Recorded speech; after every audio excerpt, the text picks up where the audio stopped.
شروع کرتا ہوں اللہ کے نام سے جو بڑا مہربان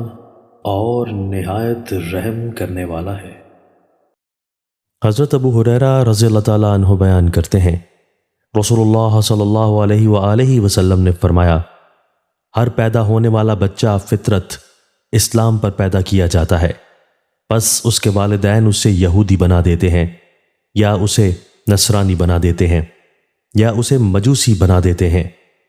جیسے جانور صحیح سالم جانور کو جنم دیتا ہے، کیا تم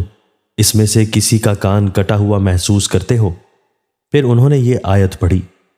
یہ وہ فطرت ہے جس پر اللہ نے لوگوں کو پیدا کیا، اور اللہ کی اس بنائی ہوئی چیز میں کوئی تبدیلی نہ کرو، یہی درست دین ہے۔ حضرت ابو ہریرہ رضی اللہ تعالیٰ عنہ بیان کرتے ہیں، رسول اللہ صلی اللہ علیہ وآلہ وسلم نے فرمایا، مجھے بتاؤ، اگر تم میں سے کسی شخص کے گھر کے سامنے نہر ہو اور وہ ہر روز اس میں 5 مرتبہ غسل کرتا ہو تو کیا اس کے جسم پر کوئی میل باقی رہ جائے گی؟ صحابہ نے عرض کیا، اس کے جسم پر کوئی میل باقی نہیں رہے گی۔ آپ نے فرمایا، یہی 5 نمازوں کی مثال ہے، اللہ ان کے ذریعے خطائیں مٹا دیتا ہے۔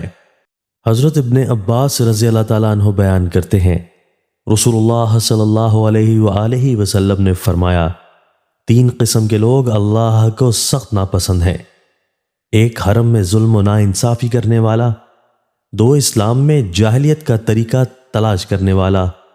3 اور بڑی جد و جہد کے بعد کسی مسلمان کو ناحق قتل کرنے والا۔ حضرت ابو ہریرہ رضی اللہ تعالیٰ عنہ بیان کرتے ہیں، رسول اللہ صلی اللہ علیہ وآلہ وسلم نے فرمایا، آدمی کے جھوٹا ہونے کے لیے بس یہی کافی ہے کہ وہ ہر سنی سنائی بات تحقیق کیے بغیر بیان کر دے۔ حضرت عمران بن حسین رضی اللہ تعالیٰ عنہ سے روایت ہے کہ مزینہ قبیلہ کے 2 آدمیوں نے عرض کیا، اللہ کے رسول، لوگ جو آج عمل کر رہے ہیں اور اس کے لیے محنت و کوشش کر رہے ہیں، کیا یہ ایسی چیز ہے جس کا فیصلہ کیا جا چکا ہے اور پہلے سے جو تقدیر ہے وہ نافذ ہو چکی ہے، یا وہ اس چیز کی طرف جا رہے ہیں جو ان کے نبی ان کے پاس لے کر آئے اور ان کے خلاف حجت قائم کی؟ آپ صلی اللہ علیہ وآلہ وسلم نے فرمایا، نہیں، بلکہ یہ ایک ایسی چیز ہے جس کا ان کے متعلق فیصلہ ہو چکا ہے اور ان کے بارے میں نافذ ہو چکی ہے، اور اس کی تصدیق اللہ عز و جل کی کتاب میں ہے، اور نفس کی قسم اور اس کی جو کچھ اس نے درست کیا، پھر بدکاری اور پرہیزگاری دونوں کی اسے سمجھ عطا کی۔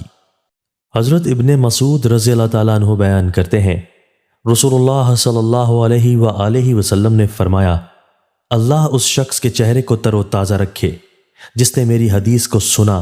اسے یاد کیا، اس کی حفاظت کی اور پھر اسے آگے بیان کیا۔ بسا اوقات اہل علم فقیہ نہیں ہوتے، اور بسا اوقات فقیہ اپنے سے زیادہ فقیہ تک بات پہنچا دیتا ہے۔ 3 خصلتیں ایسی ہیں جن کے بارے میں مسلمان کا دل خیانت نہیں کرتا، عمل خالص اللہ کی رضا کے لیے ہو، مسلمانوں کے لیے خیر خواہی ہو، اور ان کی جماعت کے ساتھ لگے رہنا، کیونکہ ان کی دعوت انہیں سب طرف سے گھیر لے گی، حفاظت کرے گی۔ دوستو، اللہ تعالی ہمیں ان احادیث مبارکہ پر عمل کرنے اور اپنی زندگیوں کو سنوارنے کی توفیق عطا فرمائے۔